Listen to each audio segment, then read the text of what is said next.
Satya math academy के YouTube channel में आप लोगों का स्वागत है। जो लोग पहली बार इस चैनल पर आए हैं कृपया इस चैनल को सब्सक्राइब कर ले और बेल आइकन को क्लिक कर ले। आज हम लोग वृत्त या सर्कल टॉपिक को लेकर आए हैं। सबसे पहले हम लोग वृत्त से संबंधित परिभाषा देखेंगे और इस पर आधारित फार्मूला और इससे संबंधित कुछ क्वेश्चन को हम लोग इस वीडियो में कवर करेंगे। आइए सबसे पहले हम लोग वृत्त की परिभाषा देखते हैं। वृत्त की परिभाषा क्या है? वृत्त बिंदुओं का एक बिंदु पथ है जिसमें एक स्थिर बिंदु से घूमने वाली एक दूसरे बिंदु के बीच की दूरी समान होती है। स्थिर बिंदु वृत्त का केंद्र कहलाता है तथा स्थिर बिंदु से घूमने वाली बिंदु के बीच की दूरी वृत्त की त्रिज्या कहलाती है। आइए हम लोग इसको एक फिगर के माध्यम से समझते हैं। देखिए, ये एक स्थिर बिंदु है जिसको हम लोग O से दर्शाए हैं और एक घूमने वाली बिंदु यानी एक दूसरी बिंदु है जो कि घूमने वाली बिंदु है जिसको हम लोग A से दर्शाए हैं। ये दूसरी बिंदु जो A है ये स्थिर बिंदु के चारों ओर एक बिंदु पथ पर घूमेगी, एक जिससे यह आकृति निर्मित होगी। इसे हम लोग वृत्त कहेंगे। केंद्र और दूसरी बिंदु जो घूमने वाली है इसके बीच की दूरी को हम लोग वृत्त की त्रिज्या कहेंगे। क्या बोलेंगे हम लोग? इसे हम लोग वृत्त की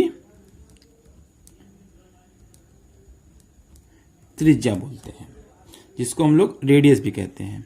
इसे हम लोग स्मॉल आर से लिखते हैं। वृत्त के केंद्र से, और ये जो वृत्ताकार एक लाइन आपके चारों ओर ड्रा हुआ है इससे हम लोग वृत्त की परिधि कहते हैं। इसे हम लोग क्या कहते हैं? वृत्त की परिधि बोलते हैं। वृत्त की परिधि और केंद्र के बीच की दूरी को हम लोग वृत्त की त्रिज्या कहते हैं। तो हम इधर भी एक त्रिज्या खींच सकते हैं, इसके अपोजिट में ये भी एक त्रिज्या हो गई। इस बिंदु को हम लोग बी नाम दे देते हैं। यहां पे ए और बी के बीच की दूरी को हम लोग वृत्त का व्यास कहेंगे। क्या बोलेंगे हम लोग? वृत्त का व्यास कहा जाएगा। तो देखेंगे ये केंद्र से परिधि के बीच की दूरी को हम लोग त्रिज्या कहते हैं और ये भी केंद्र से इस बिंदु के बीच की दूरी को हम लोग क्या कहेंगे? त्रिज्या कहेंगे। यानी एक त्रिज्या और दो त्रिज्या मिल जाएगा तो हम लोग वृत्त का क्या बन जाएगा? व्यास। यानी व्यास वृत्त की त्रिज्या का 2 गुना होता है और यहां त्रिज्या बराबर फार्मूला बन जाएगा हमारा व्यास बटे 2। त्रिज्या बराबर हो जाएगा हमारा व्यास बटे में 2। एक चीज याद रखे रहिए, इस वृत्त की जो परिधि है, ये जो लाइन ड्रॉ है इससे हम लोग वृत्त की परिधि कहेंगे। वृत्त की परिधि को केंद्र से यदि हम मिलाते हैं, वृत्त की परिधि पर कोई भी एक बिंदु ले लेते हैं और उसे केंद्र से मिलाएंगे तो इसे हम लोग क्या कहेंगे? वृत्त की त्रिज्या। यानी एक वृत्त के अंदर अनंत त्रिज्याएं खींची जा सकती हैं। इस वाले बिंदु को भी मिला देंगे तो ये भी त्रिज्या हो जाएगी। इस बिंदु को ड्रॉ कर देंगे तो ये भी वृत्त की त्रिज्या होगी। इस बिंदु को से मिला देंगे तो ये भी त्रिज्या हो जाएगी। इस बिंदु से मिला देंगे तो ये भी त्रिज्या हो जाएगी। यानी जो डिफिनीशन बन करके आता है वो इस तरीके से आता है, एक ही वृत्त की सभी त्रिज्याएं समान होती हैं। यानी इस वृत्त के अंदर आप चाहे जितनी भी त्रिज्या खींचे सभी त्रिज्या आपस में क्या होंगी? समान होंगी। वृत्त का व्यास त्रिज्या का 2 गुना होता है। देखिए ये व्यास जो है त्रिज्या का 2 गुना हो गया और त्रिज्या बराबर हो जाएगा आपका व्यास बटे 2। आइए हम लोग अब वृत्त से संबंधित फार्मूला देखते हैं। अब हम वृत्त से संबंधित फार्मूला देखेंगे तो हम लोग सबसे पहले देखते हैं ये जो लाइन है इस लाइन को वृत्त की परिधि या सरकमफेरेंस कहते हैं और इस वृत्त के अंदर जो व्हाइट वाला भाग है इसे हम लोग बोलते हैं क्षेत्रफल या एरिया। तो सबसे पहले हम देखेंगे वृत्त का क्षेत्रफल। वृत्त का जो क्षेत्रफल का फार्मूला है हमारा, वृत्त का क्षेत्रफल का फार्मूला हमारा हो जाएगा पाई r² और दूसरा फार्मूला हो जाएगा वृत्त की परिधि का। वृत्त की परिधि, यानी ये जो लाइन है ये वृत्त की परिधि है। इस परिधि का फॉर्मूला हो जाएगा 2 पाई आर। और यहाँ जो पाई की वैल्यू है वो आपकी वैल्यू है 22/7।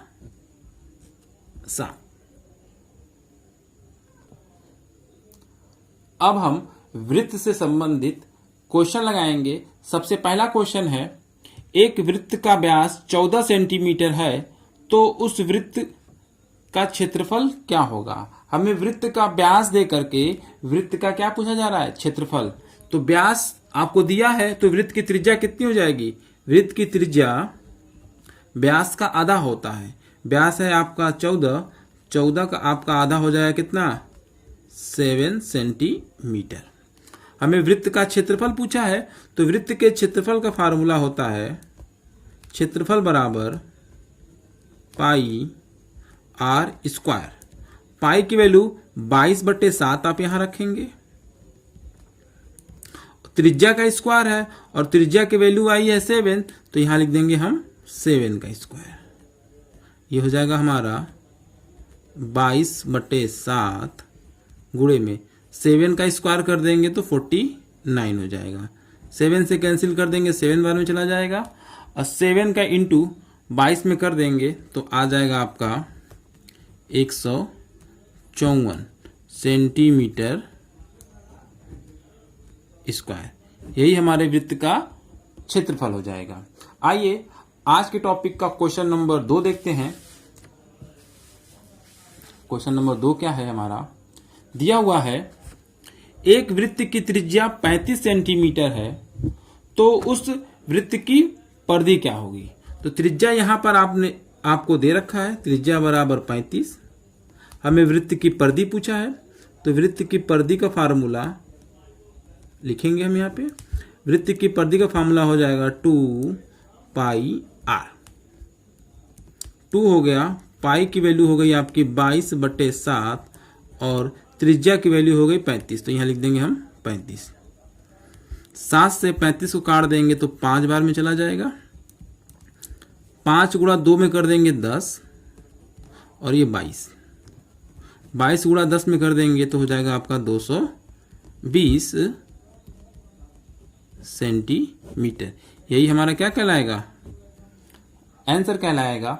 आइए आज के टॉपिक का क्वेश्चन नंबर 3 देखते हैं, जो कि बहुत इंपॉर्टेंट क्वेश्चन भी है और इससे संबंधित प्रश्न आपके एग्जाम में आते हैं। तो सवाल इस तरीके से है, किसी पहिए की त्रिज्या 21 सेंटीमीटर है, 924 मीटर की दूरी तय करने में इसको कितने चक्कर लगाने पड़ेंगे। तो हमें यहां पूछा जा रहा है चक्कर, यानी एक पहिया कुछ दूर जाता है तो कुछ दूर जाने में वो कितने चक्कर लगाएंगे, यानी चक्करों की संख्या पूछा जा रहा है। तो इसका एक छोटा सा फार्मूला होता है जिसको आपको याद करना बहुत जरूरी है। तो फार्मूला कुछ इस तरीके से, चक्करों की संख्या बराबर, किसके चक्करों की संख्या बराबर, पहियों के चक्करों की संख्या बराबर चली गई कुल दूरी, चली गई कुल दूरी बटे में पहिए की परिधि, पहिए की परिधि। जो पहिया है वो वृत्ताकार है और वृत्त की त्रिज्या आपको दे रखी है 21 सेंटीमीटर और चली गई कुल दूरी, उसने कुल कितनी दूरी तय किया है, 924 मीटर। याद रखे रहिए, चली गई कुल दूरी आपकी मीटर में है और पहिए की त्रिज्या सेंटीमीटर में है। तो यहां पर चली गई कुल दूरी हमारी हो जाएगी 924 मीटर बटे में पहिए की परिधि का फार्मूला हो जाएगा 2 पाई आर। जो पहिए की त्रिज्या है हमारी 21 सेंटीमीटर है, तो हम क्या करते हैं, 924 मीटर है, इसको हम लोग सेंटीमीटर में कन्वर्ट कर लेते हैं। तो यहां पे सॉल्व कर देते हैं। 924 गुणे में 100 सेंटीमीटर, क्योंकि 1 मीटर में 100 सेंटीमीटर होता है, इसलिए हम लोग यहाँ पे 100 से इंटू कराएंगे, बटे में 2 इंटू पाई की वैल्यू होती है हमारी 22/7 इंटू त्रिज्या की वैल्यू कितनी दे रखी है, त्रिज्या हमारी 21 सेंटीमीटर है, तो यहाँ लिख देंगे हम 21। अब हम यहाँ देखेंगे 7 से हम 21 को कैंसिल कर दें तो कितनी बार में चला जाएगा, 3 बार में। अब 3 को हम 924 से क्या कर दें, कैंसिल करते हैं, तो 3 को हम 924 से कैंसिल करेंगे तो ये 3 बार जाएगा, 0 और 8, 308 बार में चला जाएगा। अब क्या करते हैं, 2 को हम 308 से कैंसिल करते हैं तो ये हो जाएगा 1, 5 और 4।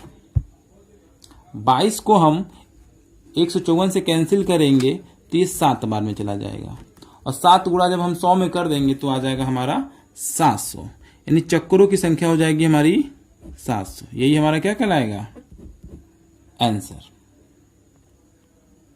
आज के टॉपिक का क्वेश्चन नंबर 4 है।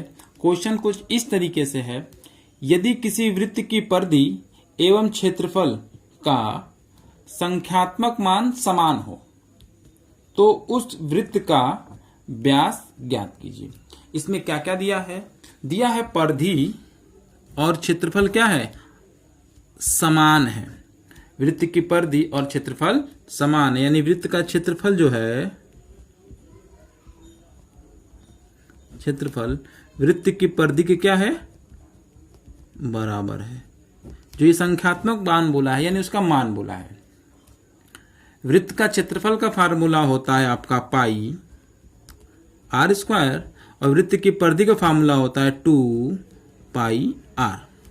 तो अब क्या करेंगे, पाई से एक पाई कैंसिल हो जाएगा, यहां पर r स्क्वायर है और यहां पर r है, तो स्क्वायर से r हम कैंसिल कर देंगे तो r बराबर हमारा कितना आ जाएगा, 2।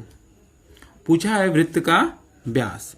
जो वृत्त का व्यास होता है वह त्रिज्या का 2 गुना होता है, 2, और त्रिज्या की वैल्यू आई है 2 को गुणा 2 में कराएंगे आएगा 4 इकाई।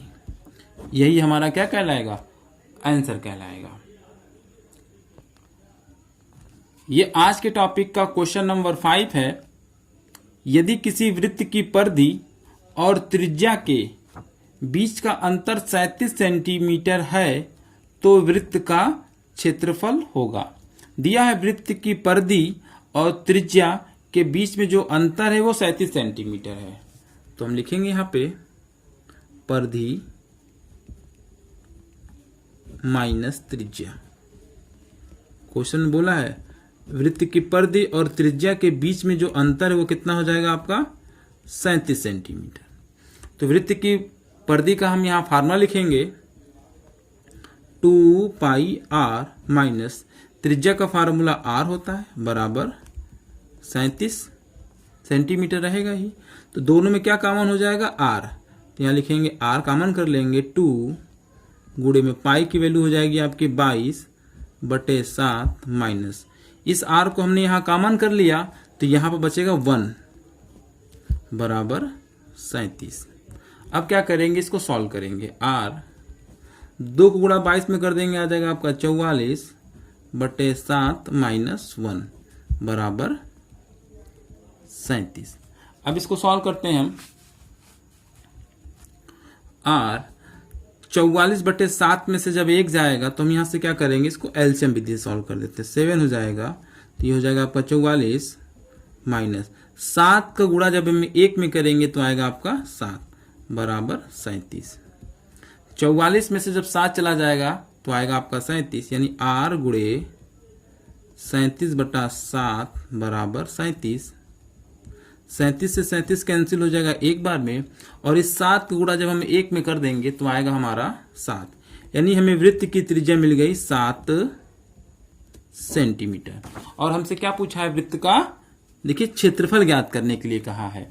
तो वृत्त के क्षेत्रफल का फार्मूला होता है हमारा क्षेत्रफल बराबर पाई r स्क्वायर। तो पाई की वैल्यू हो जाएगी आपकी 22/7, और त्रिज्या देखिए यहाँ 7 दे रखा है, 7 का स्क्वायर हो जाएगा 49, या लिख सकते हैं आप 7 गुणे 7, क्योंकि यहाँ स्क्वायर को 2 बार आप लिख सकते हैं। एक 7 से एक 7 कैंसिल हो जाएगा, 22 गुणा 7 में कर देंगे तो आ जाएगा हमारा 154 सेंटीमीटर स्क्वायर। यही हमारा वृत्त का क्षेत्रफल हो जाएगा। यदि आपको यह हमारा वीडियो पसंद आए तो इसे लाइक करें, सब्सक्राइब करें और ज़्यादा से ज़्यादा शेयर करें।